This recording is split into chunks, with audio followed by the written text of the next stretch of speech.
AV in your ears, that's Ambush Vid, giving you this audio visual down the most interesting street in the world. With my boy Steve, Fascination Street, you already know, let's get it. When you whip in the Fascination Street, what do you... Hey Streetwalkers, guess what? I did a thing. Many of you remember roughly a year ago in May of 2024, I put out an episode with special guest Landon Bryant, the creator of Landon Talks, the Southern-inspired Instagram account that has taken the world by storm. Since then, Landon has caught fire even more. Landon is a huge presence on Instagram, TikTok, YouTube, all over social media, and he wrote a book. It's called Bless Your Heart, a field guide to all things Southern. He also created a podcast called Landon Talks with Kate. Landon Talks is one word, and Kate is his wife. And guess what? They interviewed little old me. That's right, for once, I'm the guest. Landon and Kate grill me on why I got into podcasting, what are some of the pitfalls, my favorite parts, my least favorite parts, some cool behind-the-scenes stories, and then they hold me accountable for all things Texas. What? We talk about H-E-B, Buc-ee's, and even Whataburger. Check out Landon Talks with Kate everywhere you find podcasts, and remember, Landon Talks is one word. This is one of the sweetest couples around. I guarantee that you're going to enjoy their show. Start with my episode, and then go back and check them all out. This is going to be your new favorite podcast. Hey, what's up? This is Jeremy Popoff from the band Lit. You're listening to Fascination Street.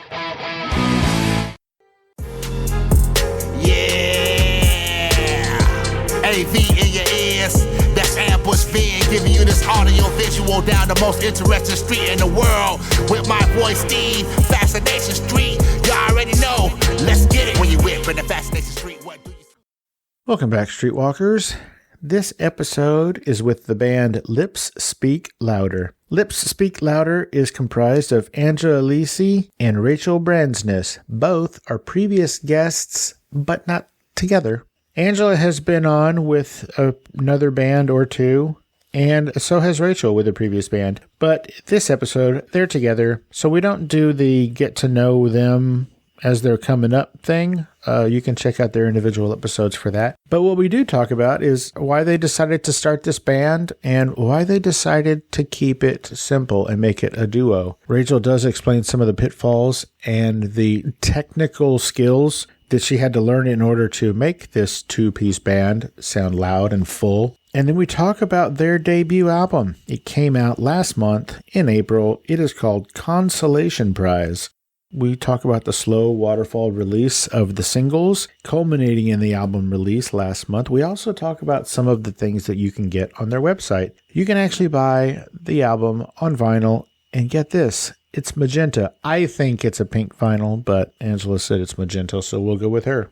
They got the hats, they got the hoodies, they got the magenta vinyls, they have all the things. Their music is dope as hell. You're going to love it. In some ways, it's a throwback to the 90s, and in other ways, it's not. Whatever their inspirations and whatever your musical tastes are, this is a unique album. Lips Speak Louder has their own sound, and I think they're starting a new genre. You do get to hear my favorite song off the album in this episode, and I hope you dig it. Check out lipsspeaklouder.com for tour dates, news on new videos, and they've already started writing their second album. So stay tuned. Lips Speak Louder is going to blow up. They're everywhere. They're currently in Nashville, but they're branching out and touring regionally and doing some shows around the country. And this is my conversation with Angela Lisi and Rachel Bransness of Lips Speak Louder. Prepare to be fascinated. Prepare to be fascinated. Prepare to be fascinated. Welcome back to Fascination Street Podcast, Angela Lisi and Rachel Bransness. How are you ladies doing? Doing good. Hey, we're great. Thanks for having us. 100% my pleasure. Ladies and gentlemen, streetwalkers, if you will, these names may sound familiar because they have both been on here before, but separately. Rachel was on with her band Flare Light probably about a year and a half ago or something like that. Angela, oh my goodness. Angela has probably been on this podcast more than anybody else, and here's why. So I interviewed her a long time ago. She was so cool. And then, because I have a habit of playing music from bands that I interview on the show, Angela has also been on these episodes. She was on an episode where we talked about Taco Mouth, the Dead Dads, and the Raylan Nelson Band. Am I leaving anything out? I don't know if you interviewed Jax Hollow, maybe? Oh, yeah, and Jax Hollow, the outro theme for my podcast. That's right, yeah. Welcome back. These ladies, Rachel and Angela, they have a new band. It is called Lips Speak Louder, and we're going to talk all about that. But first, we're not going to do the how did you get from where you were to where you are thing, because we did that in each of their solo episodes. But what we are going to do is talk about how they met. How did you guys meet? Well, it was kind of one of those weird situations where we've known the same group of people for probably a decade, but just somehow had never crossed paths, even though the Nashville music scene really isn't that big. But then in 2021, my band Flarelight was playing a show on the same bill as Jax Hollow, and Angie was drumming for Jax that night. And Angie kind of organized that show as well. So we met that night. It was kind of a really busy night. So we really only talked for, a couple minutes maybe, but that was enough to be the introduction. And then when I was doing this album release stuff with Flarelight, we knew that Angie helped bands do some kind of promo and management and helped with their album releases. And we didn't really know what we were doing. So I hit her up just for some advice. And so we met up to kind of make a plan for some of that. And everything just kind of piggybacked, because then from there, Angie was putting together a Femme Foo Fighters tribute band for a couple shows that she had. And she asked me to play guitar in that. And that's when we started playing together. And we just had such a good time doing it. We kind of thought, how can we make sure that we get to play together all the time? And that's kind of where the duo was birthed. Angie, do you agree with everything she said? I do. Do you have any notes? No. We basically met through mutual friends, mutual bands. And then it was the Fingernails Are Pretty band where we actually got to play together for the first time and realize, wow, we really jive well on stage. We just play really well together. And obviously our personalities fit really well too. So we just hit it off from the very beginning. That's how we met. Love it. Who else is in Lips Speak Louder? You're looking at it. Nice. It's just us. It is just the two Utes. Mhm. Okay, who does what? I'm going to go out on a limb here and assume that Angie's going to take care of the drums in this scenario. I handle the drums, and I do some background vocal stuff too. Oh, rad. Well, I guess, Rachel, you do everything else. Who's writing these songs? We write them together. I'll usually kind of create the core concept for them and kind of sketch them out with guitar and vocal, and then I'll hand a rough demo off to Angie, and she'll go through it and kind of create the drums and sends me notes back on if something's not going to work or whatever, and then we kind of revise from there. She's being quite modest too, because basically I would say Rach writes most everything, and then even sometimes she'll tell me what drums she thinks something should have, and then I just ask her for the track she created without the drums so I can put down what I would think would work, and then we work through the songs together after that. But she does a lot of the heavy lifting, I would say. That's funny. I was going to ask Rachel if you ever tell her how to drum, but apparently you do, so that's awesome. Sometimes when I'm writing the section, there'll be a section where I'm okay, I know I kind of want a broken down halftime feel here or something like that. And instead of just giving her a track without drums and going, all right, just read my mind and guess what I was thinking, I'll send her, I'll give her a couple of notes sometimes. But we like to see what each other, Angie writes really good parts. And there's times where she had an idea that was different from what I kind of at first was thinking that ended up being way better. So I never try to just tell her okay, play exactly this and don't deviate, Yeah, but sometimes I have a Cliff Notes kind of ideas of what I was thinking would fit. You should try that one time just to see how it goes. Say, no, look, you play it exactly like this because I said so. Because I said so works a lot. So you should try that. It's a really productive communication technique. Are y'all in any other bands right now, or is this your sole project? Like, is Flare Light still a thing? It is. We haven't been playing much recently. The main other artist that we're playing for right now is Emily Wolf, who's a really badass guitarist out of Austin, Texas. I play bass for her and Angie drums. We've been her backing band on most of her dates over the last yearish. Now, you say from Austin. Is she currently in Nashville? And she's just from Austin, or is she in Austin? She's in Austin. So when y'all play with Emily Wolf, do y'all go to Austin? We just Zoom, like they put up the big screens behind the stage and then we Zoom in and play. We go she'll either come scoop us up if she's driving through town on the way, or if it's down there, we'll head down there, so we just link up. If you had to guess, Rachel, how many times would you say that you guys have come to Austin and played with Emily Wolf? We've been to Austin a handful of times. I think we've been and played in Austin, twice. Does that sound right, Angie? Yeah, twice. We played last fall with her at the Far Out Lounge, and then we just played South by with her too. Yeah. Okay, so Angie, this is where you get into a lot of trouble because I'm only an hour away from Austin, and this is the first I'm hearing of this. How dare you? I think you should check your email because I did tell you. I apologize. Oopsies, that's on me, guys. That's all good. Shit. Okay, well, let's just do it all over. I'll call up South by and see if they can just do it over, and we'll call the Far Out and see if we can just do all that over. Do it over. I've only gotten to see Angela play once live, and that was a really, really long time ago. I even took my kid. Ages, yeah. Ages, indeed. So, why did you guys decide to start Lips Speak Louder? I know that you said y'all work well together, but why do your own thing? Why not just keep doing, the other things that y'all do together? Well, it's more fun to play your own music, for sure. Like, it's fun to do tribute stuff once in a while, but that can get old fast. And I had always wanted to, be in a rock duo, and I always wanted, a badass female to front it, too. And, no offense, but women tend to work harder, communicate better. They're easier to work with. They're more patient. Who are you no offending? Was that no offense for me? It's I don't want you to offend, or I'm not trying to offend you personally. But from my experience, I just thought that would be so cool. And I love female singers. Most of the bands I am obsessed with have they're female fronted bands. So I've always wanted to do that. And Rach and I were she was on the way to a radio interview. And I was just like, man, would you be interested in something like that? This was after we already played together in the Foo Fighters tribute band. And after playing with her, I'm like, man, she would be great. She's fantastic. She works hard. She's really smart.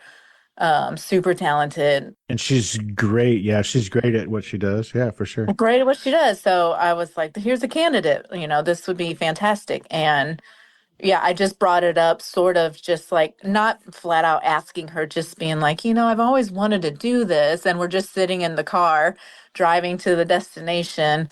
And I was like, it could be be cool. I've always wanted to do this. And I never flat out asked. And I think Rach responded with, if you're asking, I would be interested. Well, yeah, because she was kind of saying it in a sort of a vague way. So I was like, oh, well, yeah, I mean, if you needed somebody, I would definitely be interested in that. She was like, well, duh, that's, and I was like, oh, okay. But I didn't want to assume and then have you be like, oh, girl, no, not what I meant.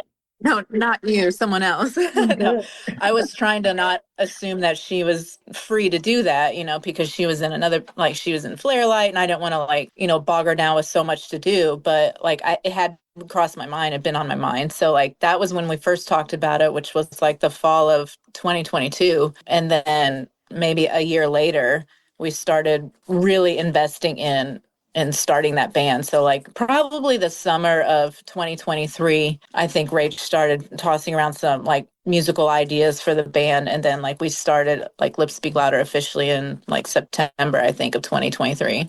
Got you, Rachel. To tag on to your, I didn't know if she was just somebody like you or like me, or, she didn't want to be oh, no, not you. I just meant, in general. So my mom introduced me to this woman like a while back, and she said, you need to date somebody like this woman. And then I said, okay, I'll date that woman. And then my mom goes, no, not her, somebody like her. And so confusion ensued, and now me and that lady have been married for over 20 years. So there you go. There you go. Safe assumptions then. Yeah. So accidents work out great, sort of. Lips Speak Louder. Where's that name come from? It's a lyric from the Yeah Yeah Yeah song Soft Shock. We've really liked them, and they're technically a 3-piece, but their old stuff could have been 2-piece because like of the 3, they've got drums and then Nick on guitar and Karen O singing. So if you put the guitar and the singing together, you would have kind of had a 2-piece setup. And so we used them for a lot of inspiration early on. We always joke that the hardest part of having a band is figuring out what to name it, because either the name you think of is super stupid, or you think of something that is like halfway cool, but then you go on Spotify or you Google it and there's already a band that has that name. So it's with the internet now and anybody able to release music, which is great, but it is increasingly difficult to come up with a name that someone isn't already using. Yeah, you're preaching to the choir. Fascination Street podcast named after a song. I mean, geez. Right.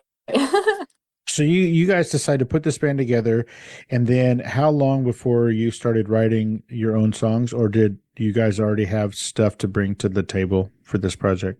No, it was a birth from the beginning. So we didn't really bring ideas to the table other than like we wanted to be a rock duo, And once like we started talking about the idea of the band, Rach started doing homework on, well, how do I make this 2-piece sound big? So she really went hard into thinking about how to, like, it's a totally different mindset how to write songs too. How much do you want it to just sound like drums and guitar, or do you want some bass undertones on it? Do you want like layers of stuff? So it's a whole new mindset of writing for that. So we didn't really bring anything to the table. Everything was from scratch. In I think like 2023. So like, and I'll let like Rach elaborate more. Like I brought 0 to the table, like nothing. Like most drummers, I'm just here to do my part and I have to wait for the inspiration. So once she started writing stuff and sending me different clips, then I was starting to get my mind wrapping around that, because I want it to sound bigger than like, obviously the White Stripes are a duo, but I want it, I want my drums to sound bigger and fuller. Like no disrespect to Meg White, she's actually a badass, and that was great for that music, but we wanted it to sound bigger and thicker, basically. So didn't come to the table with anything, just kind of started everything from scratch. But I really piggyback off of Rach and kind of let her take the reins not let her take the reins, like she took the reins to write the stuff and really do some homework on how to craft songs for just, for a 2-piece. And I barely did anything. She's the mastermind behind it all. I don't know about that. We knew we wanted to do it with just the 2 of us. But for me, if I ever go out and like see a show and there's no bass, it bums me out, because that super fat low end is like really, especially live, like that's the kind of part that like rumbles your butt cheeks when you're standing there watching that, and like the kick drum. And so I just was kind of trying to figure out like, man, I'm not going to like it if it doesn't have low end in it somehow. So I was trying to figure out how to do that, which sent me down like a very fun but expensive gear rabbit hole of, messing around with pedals and things. And so I took a page out of kind of the Local H, if you know them, kind of out of their book, but not quite. So like he does the same thing where he's basically playing guitar and bass at the same time. And the way he did it was he's got an extra pickup that he put in his guitar. I think it's like a P bass pickup under just the E and the A string, the bottom 2 strings. And when he plays, that is getting split out into bass amps and pitch down and all that. So I kind of did a similar thing, but I did not cut up my guitar. I send my guitar signal through a splitter in the pedal board, and then half of the signal goes through the guitar effects through my guitar amp. The other half gets pitched down to varying degrees depending on what I'm doing, and then gets sent into a bass amp. And so that way I was able to like keep the root under my chords in a bass frequency. So when I kind of started to figure out that helped give me context for how to write, because then it was kind of, okay, how can I write the best songs that I can write, but where they're kind of existing a little bit within those rules. So that, because if I write like a song that's got kind of just a steady strumming guitar part, but the bass is doing some kind of funk line, like I'm not going to be able to play both of those things at the same time. That kind of helped inform the writing.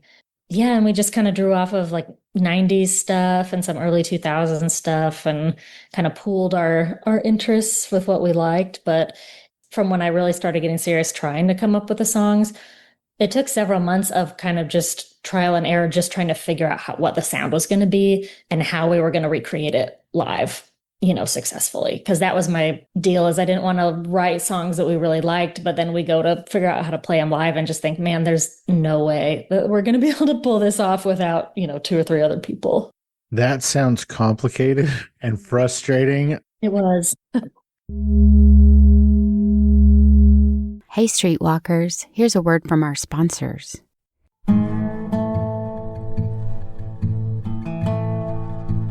Karen Silkwood had a purpose.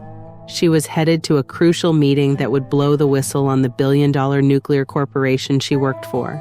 Instead, she died in a concrete culvert on a dark, desolate stretch of highway just outside of Crescent, Oklahoma. To discredit her, authorities and the institution Karen sought to expose called her nothing more than an emotionally disturbed and sexually promiscuous drug abuser. But in her death, she became a martyr for feminism, environmentalism, and pro-labor movements. From the creators of Gone Cold, Texas True Crime comes Silkwood, a story that remains one of the most explosive conspiracies in 20th century America and became the inspiration for a critically acclaimed movie.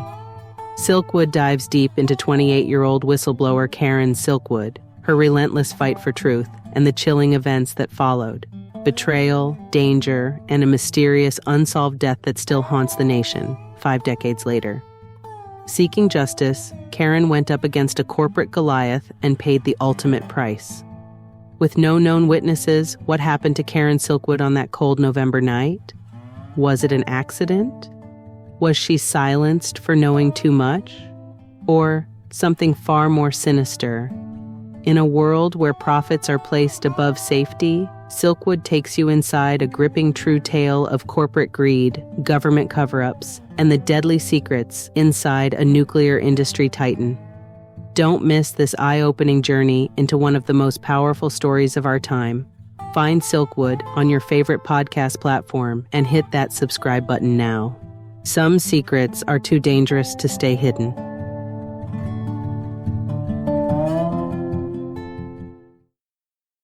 Let's get back into it. Why the stickler about it only being a duo? How come you guys didn't just go, you know what, this is hard. How about we just go get a bass player? What's hard is multiple people in a band. It's hard to schedule things. It's hard to make sure everyone's doing their part. I think Rach is a fantastic songwriter. Sometimes, more minds can add to your songwriting and develop stuff, but sometimes it can make people butt heads. There's so many reasons to whittle it down. If we want to play live anywhere, we don't need multiple vehicles, or we don't need to rent a gigantic passenger van. We don't need multiple hotel rooms. It's pretty cost effective for just a duo. And in this day and age, when touring is almost financially impossible for most bands, it's smart financial. If we want our band to be a successful business, keeping it a duo really does help, in the financial sense. But also, we just get along so well. And if we add someone else in just to play bass, the dynamic is going to change, not necessarily for the better. It could, but there's many factors in why the duo just seems like the sweet spot for us anyway. Yeah. And it's kind of been a fun thing that has helped us stand out too, just because people don't expect a duo, period, because they're just not as common. And then when we go play, people definitely don't expect us to have the bigger, fatter sound. And so then when we do, it's kind of been a cool way, like almost like an icebreaker, as a lot of times like after the show, people are like, how are you doing that? Like was sound coming out of that bass amp too? And like, it's kind of cool. It just kind of seems to get people's attention. And it was a fun creative challenge. But to Angie's point, the unsexy answer is, I think like people who don't tour have no idea like how difficult it is to end a tour and not have lost money. Like it maybe if you're on the super upper levels, like the Taylor Swift levels, some of those tours make a lot of money, but the kind of indie touring is tough out there. A lot of shows really don't pay a lot. And if you're trying to pay a 4 or 5% band, even 3, but just the more people you have, the tougher it is going to be to make sure that everybody gets paid enough to make it worth their while and where they can pay their bills. So that was part of our motivation too. Mm-hmm. Rachel, was Flare Light a duo?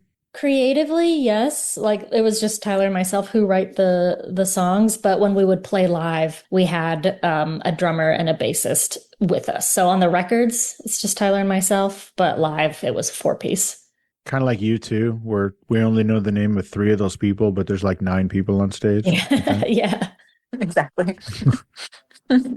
Streetwalkers, we have talked about Lips Speak Louder, but what I didn't say was that their brand new debut album called Consolation Prize came out in April. How long did it take you guys to put this album together?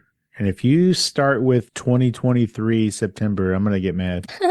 Well, No. I mean, I don't know. I think the first songs that appear on the record, I had kind of demoed those out around July 2023. It was kind of between July and February of 24. At that point, I think we had all of them that we were going to cut a record for. Really? Yeah. Like 2 years ago? Yeah. It takes a long time to do the whole, like all the marketing and the process. Yeah. We didn't want to just like record it and put it out, like we've done like a really extensive, we've been in like a 6-month singles campaign. So we recorded the album in end of April, beginning of May 24 at Sweetwater Studios in Indiana, which is a super awesome studio. And then the post-production stuff went through the summer of 2024, like the mixing, mastering, all that. And then the first single came out August 23rd, 2024. Yeah. And in a waterfall singles release since then. So, yeah. Are we in a singles world now? I would say from a marketing standpoint, yes, but I think albums still hold validity for listeners and people who really enjoy music. In the world of like social media and very short attention spans, singles are the way to go right now. What were we talking about? Exactly. But people want albums too, and like when I go see one of like some of my favorite bands, like I want to buy their music, I want to buy their shirts and stuff. So like I think like full albums still hold value, because if they just put out singles but I can't buy their music, that's kind of a bummer, at least for like real fans. So I think it still holds value for sure in a streaming world. Do you guys have tangible versions of your music? What I mean is, to your point, if I want to buy an album or even a song, is there a place I can go to buy? Let's just say I don't want to stream one of your songs. What if I just want to purchase one of your songs? Is that a thing that can happen? Yeah, you can purchase singles, I think, on iTunes still, and like Amazon. You can purchase MP3s there of the songs. But then like from our website, lipspeaklouder.com, you can go to our shop, and we have vinyl and CDs that we're pre-selling now. Well, they're for sale, and we can ship them to you too. Can I ask you a dumb question, which I ask every artist lately? Like for the last 3 years, I've been asking every artist this. How come you don't have MP3s available for sale on your website? Like if I buy a single of one of your songs from Apple, it's going to cost me 99 cents. They're going to keep 66 of them. Why don't you have it? I guess we could. Nobody's ever asked me that before, so I didn't really. You know what? That's what everybody says when I ask them that. They go, Yeah. Nobody's ever. Yeah. Like if there's a demand for it, I would be happy to. Yeah, you can do that on like Bandcamp for sure, like bands that are like have their stuff on there, but we just haven't. It's just yet another site to keep track of and have stuff for sale on. So it just adds more work to our plate. How about a click through? Do you have anything on Bandcamp? No. Mm-mm. Cool. It's all like in-house on lipspeaklouder.com. But yeah, like, I mean, Rachel was saying, like, we've never been asked that. So it's not something that is thought to have. Yeah. Well, if only one person has asked, then it doesn't seem worth it. So what can we find on lipspeaklouder.com? Vinyls, what else? We have shirts. We've got, We have stickers. yeah, a couple different shirts, We have hats. a limited run of hoodies. Mm-hmm. What does the hat look like? It's like a cool camo hat. Well, I think it's cool. Hopefully other people think it's cool. It's like a camo hat and it says Lip Speak Louder in kind of a goldish yellow font across the front. So it's like a trucker hat. Yeah. Nice. How has the reception been? You guys have been waterfalling singles for the last 7 months. How is the reception? I mean, it's been bigger than I ever thought it would have been for being a brand new band. Honestly, it's hard to know what you're going to get when you're doing it yourself, and we're not on a label or anything like that. So we've just tried to work really hard at doing our own promo. We've had somebody helping us with some PR. I mean, it's weird, but with the whole kind of digital era that we're in, with like Spotify really being king of streams and social media, you kind of have to learn to play their game, which like maybe sounds like it sucks, but I don't know. I just try to make it a game in my head and try to like trigger their algorithms and stuff. And if you do that, it will really help push out your stuff. And I think doing the waterfall thing does help with that because it shows them that you're putting out content really regularly. Again, like it's not a super sexy artistic answer, but we've tried to really lean into learning, just kind of what the music marketing landscape looks like in 2025 and 2024. Because it's way different than it was even like 5 years ago. But I think it's made a splash. We've got listeners from, all kinds of different countries and had people do interviews like from Brazil, really cool stuff. So it's getting out there. Very nice. How are you in Italy? Rock music is huge in Italy. Yeah, I know we have some Italian listeners. I have actual family there, and I have yet to reach out to them to see if they would listen to our stuff and like it. I think they would because I think everybody would like our stuff. But it's doing pretty well. But like, I don't know, like Japan and the UK and Brazil, Germany, we've got a bunch of listeners and some other European countries too. But like, we can also advertise like our stuff in different countries. So like I've tried to get on like Italian playlists and things like that. So like it's a work in progress for sure. And Rachel, you were saying that you treat it like a game, this new digital world we're in. But I think that it's always been a game. It's just now it's a different game. Totally. Yeah. I think this is a little bit of a secret, but back when Frank Sinatra was a youngster and he was selling out, there was 400 ladies waiting in line to see him. Well, those first few shows, those people were paid to stand in line. Yeah. Yeah. So, it's always been a game. So I think it's awesome that you're viewing it that way, because what is life if not a game? Yeah. Well, and it's like you can either view it like that, or you can sit around and be pissed off that you're like, oh, I got to make these TikTok videos or these Instagram reels or whatever. And wait, so I don't have to be angry and just sitting around making these dumbass videos? Oh no, you can still be like internally full of strife. Oh, okay, cool. There's a lot of people that feel like, well, I should just get to do my art because I just want to be like a musician or whatever. And I shouldn't, like, marketing is icky or whatever. And like, I feel you, it's not the most fun part. I would rather just, write songs and play guitar. But I think, for better or worse, a lot of what separates the bands you end up finding out about from the ones that you don't is not necessarily because the ones that you find out about are, just much better musically. It's a lot of it is marketing and who manages to take whatever they've made and get it out there the best, because you could make, a masterpiece of an album, but if nobody ever hears it, but, you and your mom, I think it's not really going to get out there. So like you said, I think it's always been a game, but we've tried to kind of embrace that because we didn't want to go into just feeling like, oh, we're just in the sludge of, having to try to do this promo. We just tried to see it as an opportunity. And I think it's paid off and we're still learning, it constantly changes. So just when you think you're like figuring it out, like Instagram changes their algorithm or something and suddenly you're like, cool, why is the engagement terrible now? So wait a minute, they changed their algorithms? This is the worst. I'm learning so much. it's going to make me angry for later. Okay, so the album came out in April 2025. Do you have a favorite song on the album? Rachel, you go first. Oh, that's tough. Do you have to pick your favorite child? Go ahead. Yeah, okay. Well, let me think. No helping, Angie. This is maybe a cheaty answer because I'm kind of going to mention two. But the one that I think means the most to me overall is probably Dog Days of Summer.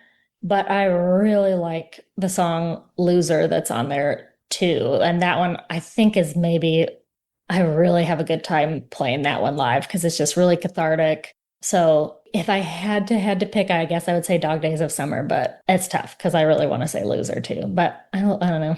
It's hard. That's hard. I like different things about different ones. Angie, what you got? So I kind of also have two answers. I would say the last song on the album, Handle with Care, is probably my favorite because it's something everyone can relate to in their frustrations with dealing with other people. Plus, like the drum parts are really fun in that I get to like go off a little bit at the end of that song. So that's a really fun one for me and relatable. But I think my most favorite one to see the crowd reaction of when we play it is Dog Days of Summer, because it's sort of like Rachel's Celine Dion moment. And it's fun to just sit back and like be holding it down in the back and just watch her like kill it on the solo, kill it on the vocal part. It's an important song for her too. But like it's also just like as a fan, it's fun to watch people's reaction to that one. So those two songs are probably my favorite. Yeah, it starts kind of softer. And so it's kind of it's fun because I think people, from how it starts, people don't expect it to end up where it ends up. And so it kind of starts mellow and then it gets pretty big and in your face by the end. Sort of like when people see the stage and they see guitar amp, drums, and a bass amp, they don't expect that there's only going to be two people walking up on stage. Kind of like that. That is exactly, yeah. What's the name of the last song on the album again? It's called Handle with Care. Okay, and the reason I ask is because when I listened to this album multiple times over the last couple of weeks, I'm just listening to it, so I'm not staring at it. I don't know what the names of anything is anymore. Hey, Streetwalkers, here's a word from our sponsors. Pull up a chair, make a pallet, or take a knee and tune in to Landon Talks with Kate, a conversational podcast blending humor, southern charm, and insightful discussions. We'll sip on some sweet tea and deep dive into topics ranging from caftans to collard greens, from art and literature to health and wellness, to internet trends and entertainment, and so much more. Expect listener questions, personal stories, and exciting special guests. Perfect for those of y'all who love to chat and learn something new every week. It'll be a relaxing, good time full of laughs and a lot of heart. Y'all come hang out with us everywhere podcasts are found. Let's get back into it. So, Handle with Care is actually my favorite song on the album. Oh, fun. Because like you said, it's pretty relatable. You know, we've all been in some of these situations that maybe we wish we weren't or wish we would have handled differently or whatever. This is a question. It's a huge ask. But I have you both here. I'm holding you hostage, so I'm going to ask you now. Can I play Handle with Care on this episode? Yeah. Yeah, please. Go for it. Oh, nice. Would you like to introduce it like you're a radio DJ? Oh, my God. Okay. Hey, this is Rachel. And this is Angie from Lips Speak Louder. And you're about to listen to our brand new song, Handle with Care, from our new album, Consolation Prize. Enjoy.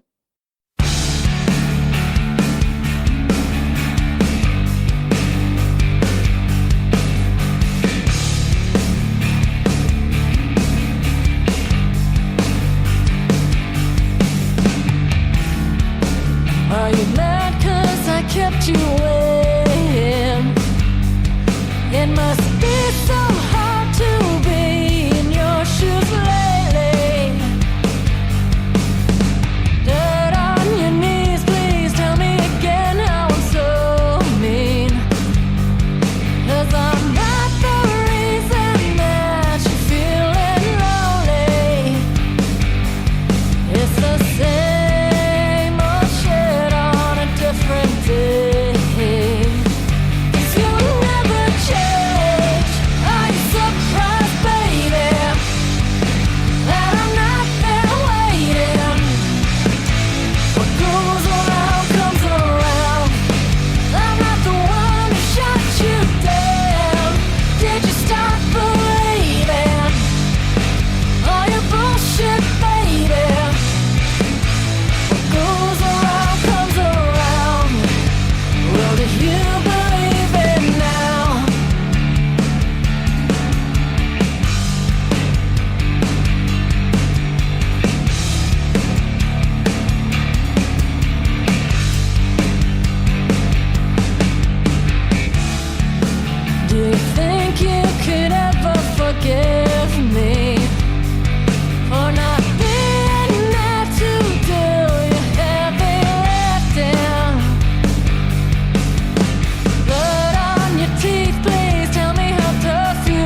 got you waiting. It must be so hard to be in your shoes lately. Fantastic. I love doing that. It's one of my favorite things. So on your website, I'm looking at some of the things that you guys have on your website, and I'm very curious. Is this a wristband? What is this? So we have merch packages. One of the merch packages we thought would be fun is to throw in the wristband from the loser video. Like, we don't have the official video yet, but like of the reels that we've been sharing, we wore those in the video and thought that in the little trophy that we share, and it would be, a fun little memorabilia for a fan. Yeah, I think that video depending on when this airs, it may be out because I think it'll probably come out maybe end of May. But the loser video, the concept sort of visually was the feeling of like being, the kid who gets picked last for PE, for dodgeball or whatever it is. And so we kind of leaned into that. So we got like the matching crew socks and the sweatbands and the headbands. So for those couple of kind of super fan packages for the album, which I think are sold out now, but you could get little pieces of the props. So that's where those come from. Now, you said which you think are sold out now. You mean the packages, like the Superfan packages, or the vinyl? Vinyl's not sold out, right? No, not the vinyl. Just those. There was because we only had a number of like those props from the videos. So the packages with the sweatbands, those are sold out, I believe. But no, we still have vinyl, and we have a couple of other vinyl packages that include like signed photo and stuff. I think we still have some of those. So a signed drum hit or something. Yeah, we got a couple different options. Right. Mm-hmm. Do I understand this correctly? Is it a pink vinyl? Oh yeah. Yeah, it's magenta. Okay, how come you went with that color? I know that like maybe last year or the year before, it's so weird. There was a shortage of black vinyl, like in the vinyl making industry. And so everybody was having to pick all these crazy ass colors. Did y'all pick this color on purpose, or was there a black shortage? Yeah, it was on purpose. And we got it pressed at United Record Pressing, and they have tons of fun combinations you can pick and tons of different colors. So we had tossed it around the magenta and then I think a teal green, something like that, like some sort of green color too. But we just were super drawn to the pinkish magenta. It really pops. Yeah. We wanted it to be fun. Yeah, it's fun to have a colored vinyl. So it looks great. I love it a lot. Thanks, man. Here is something that we didn't talk about, and I want to be probably the last person to congratulate the two of you. Word on the street is that y'all recently became engaged. Yeah, it's true. It's true. Who asked who? I asked Rach. What did she say? She said, well, of course I will, to quote her exactly. She didn't get confused like when you asked her to be in a band. She was like, well, I don't know. I'd be into that if you're into it. It's actually right. Yeah, I didn't like beating around the bush. I was like, well, someday it'd be nice to be married, to like a girl who happens to be like, I don't know, a band partner too. I'd be like, how oddly specific. No, if you think that, yeah. Let me know if you know anybody. Yeah, I know. Yeah, let me know. Yeah, it was pretty direct, and we got engaged in Joshua Tree last month, so it's very exciting. Well, congratulations or best wishes or whatever the kids are saying these days. Thank you. Thanks. You are welcome. Is there a plan for a wedding? Do you guys know when it's going to be yet? Is it going to be in Austin and you're not going to invite me to that either? Do I got to check my email? Oh my gosh. Oh yeah, you got an email. We got a couple ideas, but we're still finalizing. So I don't know, but it'll be probably somewhere fun, I think. Well, if you're together, it's going to be fun no matter where it is, right? This is true. We are very fun people. Are there any plans to tour this album? Definitely plans. We're kind of in the midst of playing several regional shows and a couple like big shows and festivals this spring and summer. But we are trying to work on nailing down some bigger tours for this album. Like that's the goal. And we have some irons in the fire and trying to work on that, but nothing to announce just yet other than like the shows that are announced already. Yeah, but pretty consistent weekend regional stuff. So if you're kind of anywhere nearish to the South, Midwest, and a little bit on the East Coast, take a peek at our website if you're looking to find a show, because we do have quite a few weekend kind of little short runs. So you're saying that there is a tour button on the website?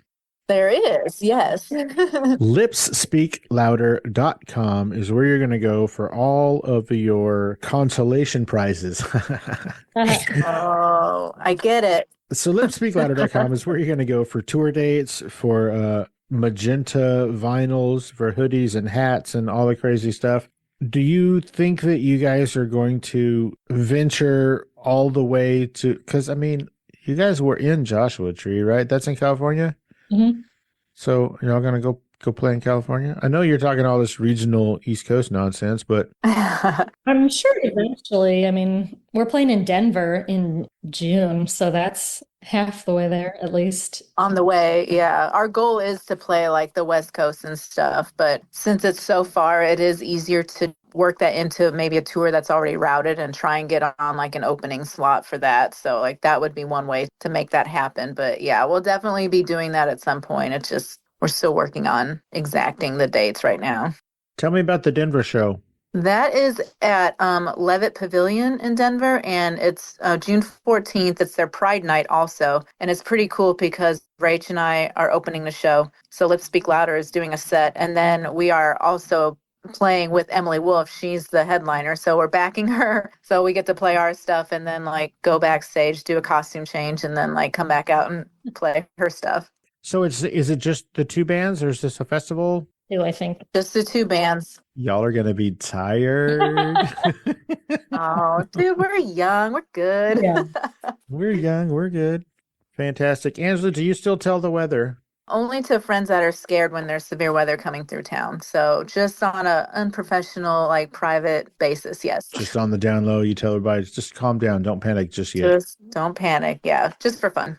Is there like a whole text chain group thing where, like a group chat on your phone where you just say, hey, look, I'll tell you when to freak out? Okay, no, but that's a great idea because I think I need to start charging money, like do a Patreon account. Like if you want a personalized forecast and like some calming techniques when there's a tornado warning or something, like I should like start a group thread, take $5 a text from everyone and just start like helping them through this. But yeah, well, it's a good idea, but not so much right now. A friend of mine, he's a popular YouTube guy, and he said on his show or on his website or whatever, his Instagram, because he's from the South, and so he said, hey, yeah, whenever we get a tornado warning, we all just run to the window to see what's happening. And he got a message from the National Weather Service to please stop saying that. I love it so much. It's such a stupid thing to say, but I don't recommend it, but I also know what I'm looking for, you know? Exactly. There you go.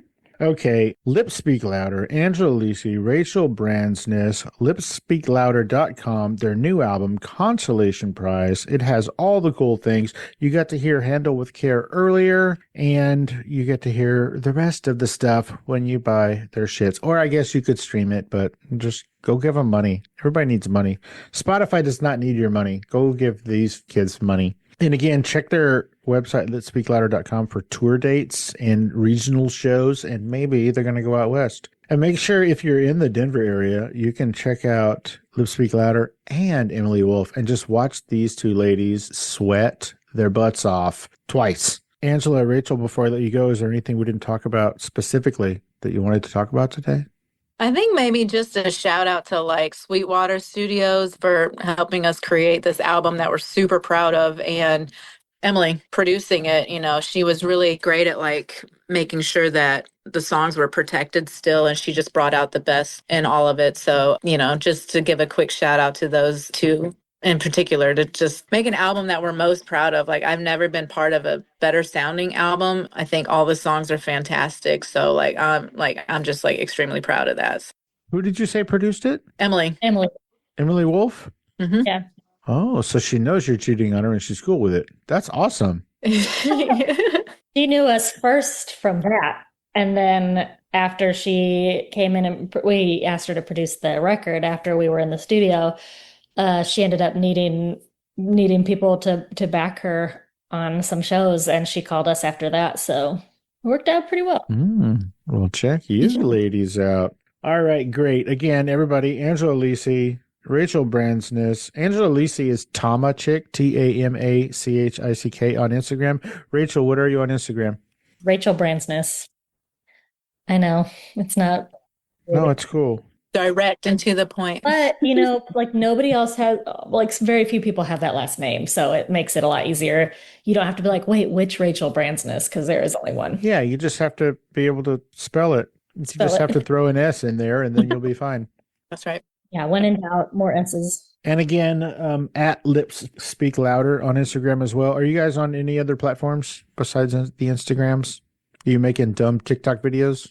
Yeah, we're on TikTok and YouTube and Threads and, reluctantly on Facebook. That's kind of a dying social media platform probably, but we're on there as well. All right, cool. Everybody go find Lips Speak Louder and then tell them that your favorite song is Handle with Care because you heard it here on Fascination Street. Ladies, again, congratulations or best wishes or whatever we're supposed to say on your pending nuptials. Thanks, man. Thank you. Thank you so much for taking the time out of your busy day and your hectic Lips Speaking Louder schedule to hang out and let us get to know you guys a little bit better on Fascination Street. I really appreciate it. Thanks for having Thank you, Steve. Yeah, thanks for having us. Thanks, guys. me. Bye. Have fun. Bye.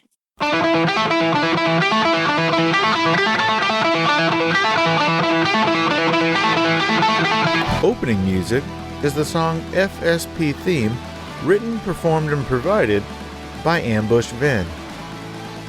Closing music is from the song Say My Name off the 2021 album Underdog Anthems, used with permission from Jax Hollow. If you like the show, tell a friend. Subscribe and rate and review the show on iTunes and wherever else you download podcasts. Don't forget to subscribe to my YouTube channel. All the episodes are available there as well. Check me out on Vero at Fascination Street Pod and TikTok at Fascination Street Pod. And again, thanks for listening.